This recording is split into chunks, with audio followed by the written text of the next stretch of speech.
we just got done putting about 40-ish, maybe a little more than that, hours into the Diablo 4 beta, for the cold beta. And of course, I am here to give you guys my opinion of what to expect, as well as is the game actually any good or not. So to start off, I do gotta say, it is a little funny if you are watching my live stream that we do over on Twitch every single day. So be sure to come on over for that. They may or may not totally forgot to shut the servers off, and then you could keep playing for like an extra 40 minutes to the point where you can no longer leave a zone. So that was interesting. The fourth time playing a beta, that have happened. But aside a Blizzard forgetting to turn the servers off, let's talk about the game itself.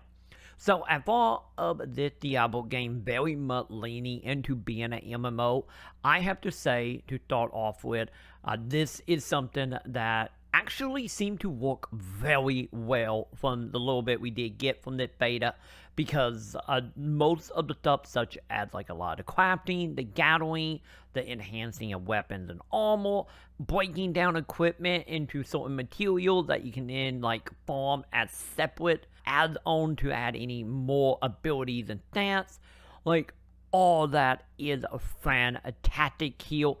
Don't get me wrong, it does take a little bit of getting used to, and at the same time is like very slowly unlocked, at least in the beta.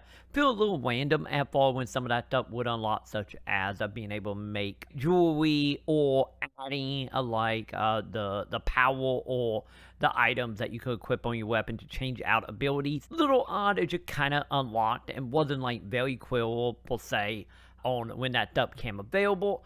So that's a little bit of a shortcoming here, but overall though, the crafting itself, I gotta say, I am very much interested in. It is simple and do follow the same structure that you might have seen in like Diablo 3. It pretty much take the crafting from Diablo 3 and fan it out anymore, so to the point of not only spending just money and sort materials, is like now we actually have mining, we have picking up flour for herbalists, we have proper alchemy system in place here, and it very, very much is following the lines of MMOs. The only thing is, we don't have any level tied to it, so you won't be like leveling them as like a side craft by any means, such as like in other MMOs. But with that being said though, that is extremely nice having a like focus if you are a crafter, or if you have hit a point in the beta, which I ended up hitting a point where all the equipment that you are gathering is just not as good as what you have, because you know you pretty much get to quote-unquote in-game for the beta, and still being able to gain power through enhancing and adding jewelry and adding a power stone to it, which is great, which in return lead into our next thing I want to talk about, which is the dungeons. So the dungeons itself, there was a handful of them gather around, and doing them actually matter.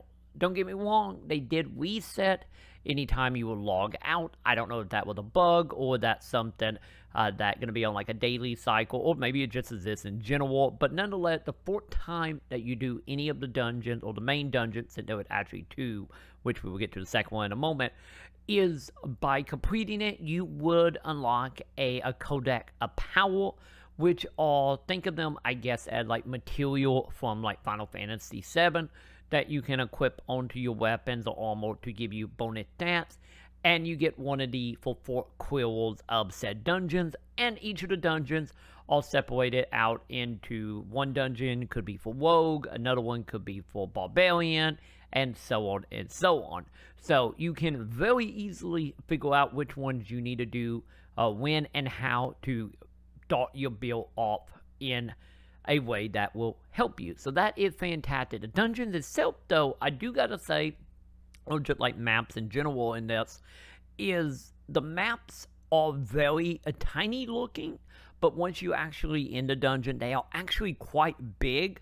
They are pretty, for the most part, straightforward, just looping upon itself, and you know, and nothing like super insane tied to the dungeon. We of course do have ability to have events that will happen inside of the dungeons that will have you defending like an NPC, or hunting down a certain enemy to get a key, or killing X number of enemy to open doors. We have stuff in it, but none of it gonna be like whapping your brain or causing any like great like looking up like videos or guide. It's still very simple at the end of the day, but nonetheless, the dungeons are great. But I do have to say one thing about the dungeon when it comes to elite, like the beginning area of the beta. It seemed like there is a little bit of placeholding happening here because I did go into 2 or 3 dungeons that literally had the exact same layout, that same theme, as well as the exact same like audio, like books or scrolls you could pick up. So a little bit of placeholderness obviously happening here, and in some of the other dungeons that wasn't the case at all, just for whatever reason though in the beginning. So just a heads up on that, but the dungeons themselves are randomly generated, so we all still have that going for it.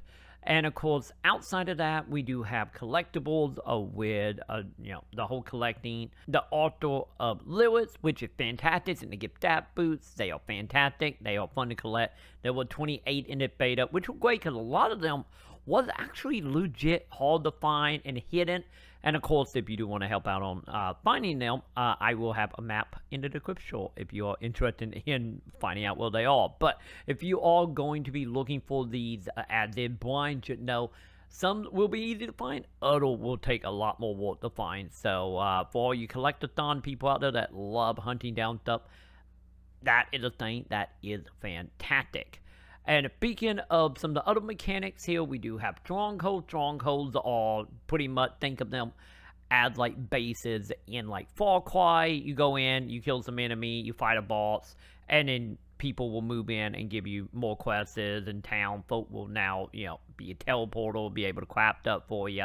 It a small little part of the beta, since there was only 3 of them, but I do gotta say they are some of the more challenging part of the content, especially if you are playing on a harder setting. And as for harder settings are concerned, the game itself did have 2 that you can play out of gate, as well as a hardcore mode that you can play as well.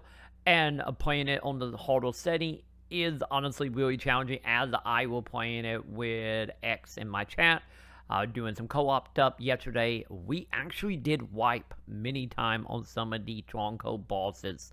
So just keep that in mind. The difficult setting is here, since you can change it on the fly by going back to the city.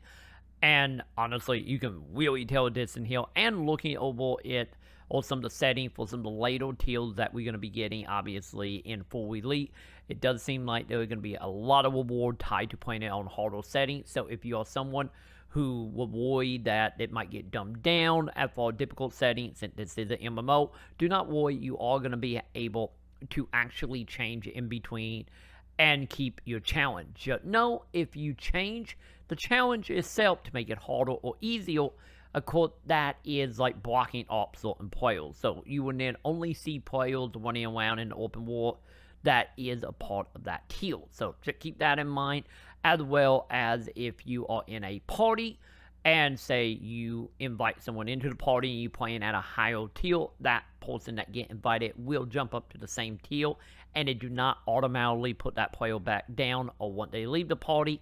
So once again, that a little like irritation there that hopefully will get rectified, because it's not that feel like a giant oversight to me. But with that being said, for all you who also just wanting to do non-co-op, like single-player Diablo here, and you worry about the MMO part, pretty much the MMO itself only see other players in the open world or in the city. Once you enter a dungeon or a story mission, it will be completely instant off. And the only way you're going to see other players in the instant is by inviting them into your party and for them to actually come to where you are. So you can play it 100% as you would a normal Diablo game. It's still always online, but just know you won't have like characters like running in or ruining like your cutscene or photobombing stuff. You do not got to worry about that. So that is good if that is something you will worry about. And speaking of something else that I personally will worry about leading into it, I can speak highly about here, is called the leveling system. The leveling system itself is broken up into zones being set at certain levels. But when you enter the zone, it will be like, level 15, level 20, whatever it might be. And how it operates is if you underneath whatever that level is, you will fight mobs at that level. But if you are, say, you go into a zone that is a level 15 zone and you're level 20, the zone itself will scale up to you, so all the mobs in that area will be the same level as you. But with that being said, do not let that scale you, since I know a lot of people don't really like auto-scaling when they come to MMOs or any type of game, really. I know I don't for the most part.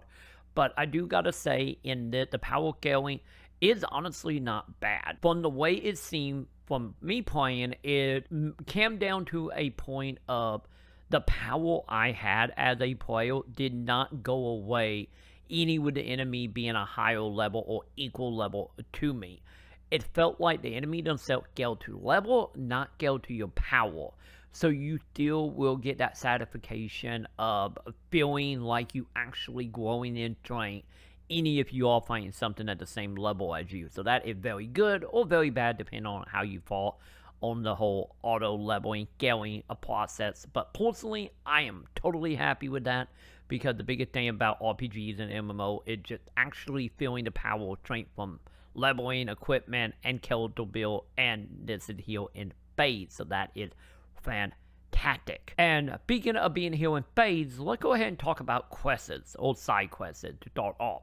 Side quests themselves are literally NPCs that you will one-up, like you see in like WoW or any other MMO, with an exclamation mark above their head. Talk to them, they will give you a quest.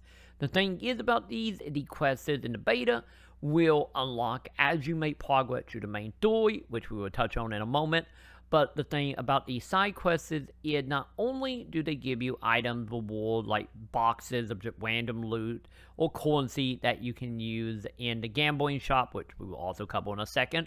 Future me here, and what I wanted to talk about the gambling stuff is the gambling shop is not, at the time of this video, at the time of this beta, is not any money tied to it. Not saying it won't be, but for the time being, the mechanic is 100% is in the game only to currency you pick up by taking on like events, which is just events that happen randomly out in the open world as well as in dungeons, and by completing certain activity. And with it currency, you can then go to a shop and buy random item. You pretty much pick chest, head, armor, weapon, whatever, and the NPC will randomly give you an item going all the way from the bare minimum garbage item all the way up to a legendaries items, but it's totally random. And of course, this is something good if you want to get a whole bunch of stuff easily to break down into material, or maybe, you know, if you just want to take a chance on getting something good or unlocking stuff for Transmog, because I do have Transmog in it. It worked great. I got a video coming about that very, very soon. Just know Transmog is in the beta and you can decorate, and it's great. I will go more into detail in that video, but nonetheless, that was my thought. I just got on a tangent and forgot to talk about it. Anyway, back to past me now. But nonetheless, the quests are actually really good. Any of some of them do fall very much into the same thing: kill 5 thing, kill 10 thing, you know, normal MMO trope here.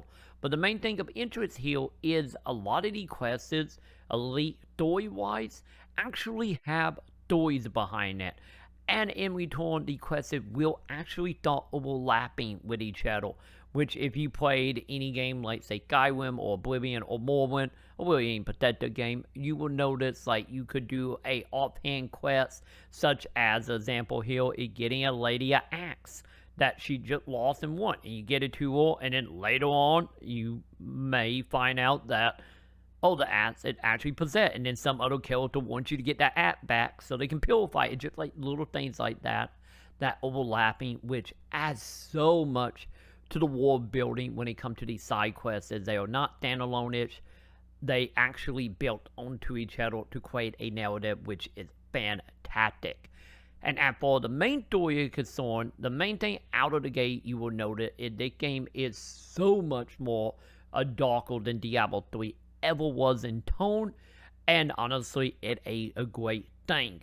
Because of the tone and atmosphere that in it very much feel way more like Diablo 1 and 2 than Diablo 3 did. Diablo 3, as someone who just recently played through it, felt more like an arcadey action game. Well, Diablo 4 is very much more in the old case and a little more grounded and a little more dark in tone, which I absolutely love. So if you're a fan of older Diablo, that might be any more up your alley than 3 was, especially if you wasn't a big fan of the little more, I guess, not exactly lighthearted, but much more, I get, jovial attitude that the third game originally had. So we are back into being just a straight up horror game and not a demon feel hack and slap vibe that 3 had. So I personally really like that. And of course, the story itself is way more interesting than 3 ever was for me. And the main protagonist with Lilith is great. In the beta, we had access to the prologue as well as the beginning of Act 1. And honestly, well did go with all. It's fantastic. They did not really give away much of what her motivation is, but she is way much more of a big bad than what any of the big bad originally in Diablo 3 ever was, as well as having your character any more directly tied into the story is also fantastic, as well as having the main story quest instead of going from point A to point B, though it points in the main story where it will flash you off into 3-4 different quests, and you can take part in them in any order you want and progress however way you want in the story. Think of it pretty much like local GTA, such as like GTA 3 with multiple quests that you can take part in whatever order you want, which is great. So I have to say I am completely sold on the story of Diablo 4, and I really want to see where they go, and mainly want to see where they go because of Lilith, because she is such a good bad guy in this. But with that being said, that is pretty much all the good things I can say about Diablo 4 Beta, because there is a lot of bad as well, which mainly indicate with Blizzard have discussed literally day 1 of the quote beta. We will see if they get rectified for open beta later on that week, as well as release in June. But going into open beta, the biggest warning I would give if you're planning on playing on PC, just know the performance, without it get fixed, is not great. Literally, the game is bare minimum require a 900 series, a GTX card. I personally have a 2060, and my PC is way beyond the other specs as well for this, and I constantly ran into frame drops, memory leak. Also, at certain point, the game will not actually load the area, and in return, you should be running into quote-unquote an invisible wall that you had to load to fix. There was also animation issues, such as like whenever you would like go into a dungeon or go down a hole, the level would load, and then a few seconds later, your character would just pop into existence.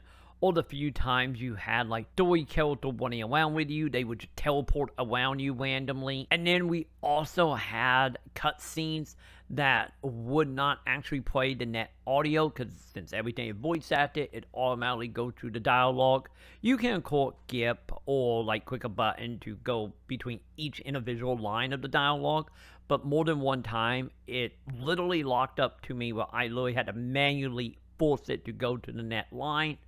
So we do got a little bit of audio issue there, and also a lot of audio it seemed to be missing, especially from like going into dungeons and certain sound effects. It's just not in the game at all. So there is a lot of tech issues that is happening with this game, at least on PC. I can't vouch for the console version since I didn't have an opportunity to check out the console version.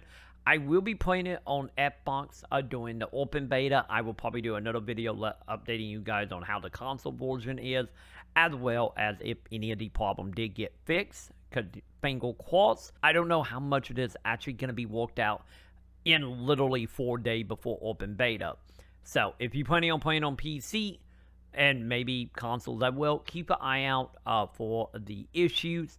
But I do gotta say, the issue personally, no matter how irritating and frustrating it was having to restart the game anytime the memory leak happened, which happened multiple times, as well as fighting with the game while I was streaming it,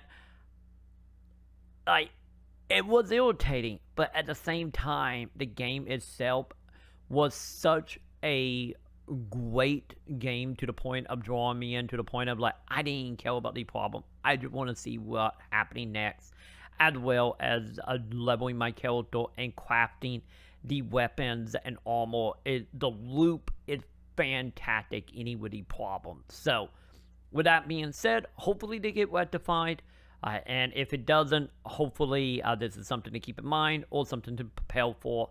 And once again, finger crossed that it will at least be fixed before we get launch. But with that right there is just my opinion on the Diablo IV closed beta. So if you happen to hop on into the beta, either by buying the pre-order or doing what I did and just buying a whole bunch of chicken, be sure to let me know in the comment what you feel about this. And did you run into any of the issues that well, or maybe this is just a straight up PC version issue? Let me know below. And of course, while you are down there, make sure to do the thumbs up, subscribe, hit all the bells below so you don't miss out on any more of my Diablo videos that will be coming every single day for the foreseeable future. Because man, I recorded a lot of videos and made a lot of guys while playing through the beta. So make sure you subscribe so you don't miss out on any of that. And of course, if you do want to come on over and check out my live stream, I do stream every single day over on twitch.tv/troymaconn, starting at 7:15 p.m. Central, playing all sorts of stuff. And honestly, I'm right now feeling the withdrawals of Diablo coming in, so we might have to play some more action RPG to try to numb the missing feeling to open beta. So hopefully they've been helpful in any way, shape, or form. And of course, like always, I will go ahead and see you in the comments.